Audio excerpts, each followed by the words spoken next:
Alrighty, guys, can't sleep. I did bump the timing up in that 395. It's got quite a bit crispier throttle response now.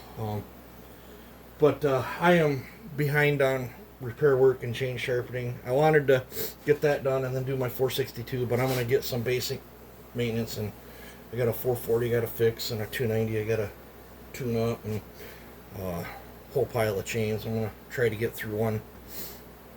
I'm going to try to get through the chain on this 290, and then the guy dropped off a whole ammo crate full of chains I got to sharpen. They're probably in bad shape. But basic bar maintenance. This is a grinder that I set up. This is exactly 90 degrees to this. I built this jig and then took all this off. This is how I do it. Years ago at a saw shop we worked at, the stone that they had was kind of like hollow, and then this was like curved this way for doing it. Every now and then I have to go down when this gets worn pretty bad. You can flip your stone around a couple times, because typically you're only grinding this much, so you'll wear into it. But I like to use an aggressive stone. But I was doing this, and I'm like, well, we'll talk typical bar maintenance. Your rails wear uneven. You can see here where I've ground it, and now they're flush. But here, you can see they're uneven, and you got this sharp high spot here. Every time you sharpen your chain, you should flip your bar. At the very worst, every time you change your chain. Those guys that say your bar is upside down, well, those are morons. They're idiots. These bars are designed to be flipped any direction, so you can get double the life out of them. And 99% of the time, you'll have let's say a customer, like when I worked in the saw industry, they'd complain saying their saw's cutting crooked. 99% of the time, it's uneven bar wear. Occasionally, it can be a chain. I have had, from running your chains long time on screwed up bars, I've had them. Typically I'll look at the rivets and see how, yeah, see this side's got more meat than this side, so this chain is junk. I'll grab my calipers just to make sure I'm not eyeballing it. And this chain's probably junk from running it so long on that screwed up bar.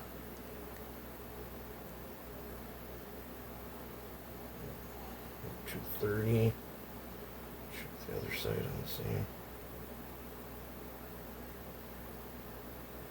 Yeah, he might get a little bit more use out of it. That's only 5 thou. 5 thou difference. That could be a little bit of a burr too. But this is how I fix them. I already did this side. I just come up here.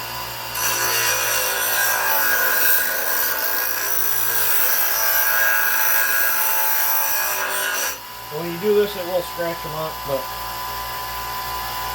you can see where I'm hitting on this side, not even touching the other side. So this bar needs a lot of work.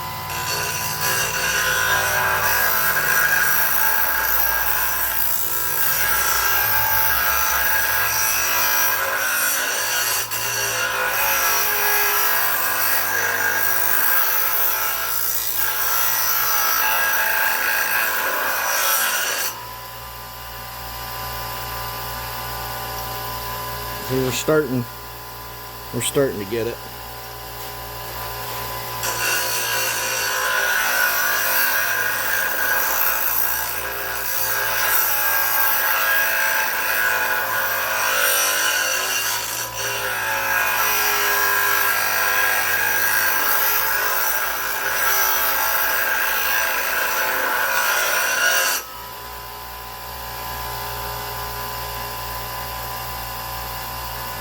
Alright.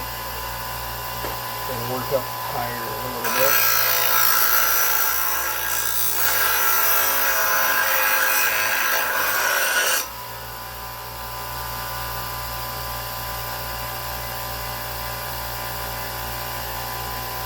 I can live with that.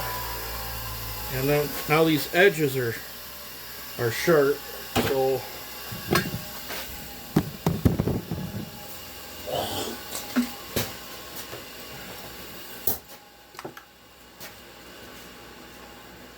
now I like to take one of these before I bust a knuckle open or something.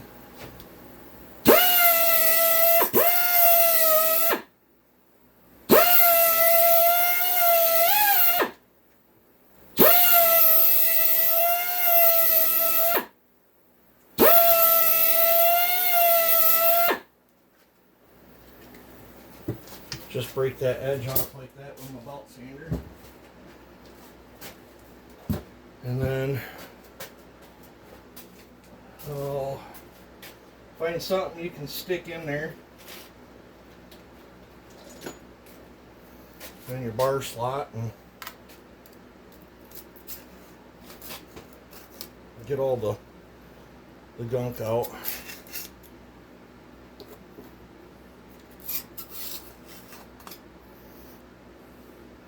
And if something's a little thinner than your gauge, you can just twist it a little sideways and you can get it.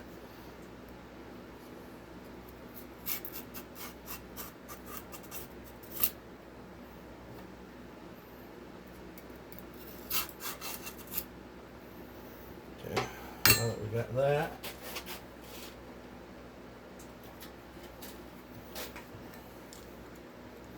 we'll clean out these holes. If you weren't meant to flip your bar around, they wouldn't give you a hole on each side. Those guys that say you're running your bar upside down are idiots.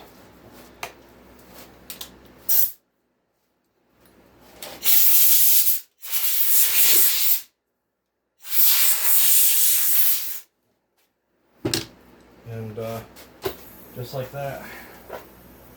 Oh yeah, dull chin syndrome.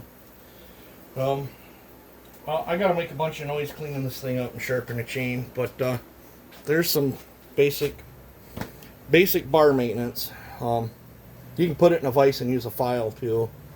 I think the grinder method's faster, but I don't know. Let me know what you guys think. You guys take it easy and have a good one.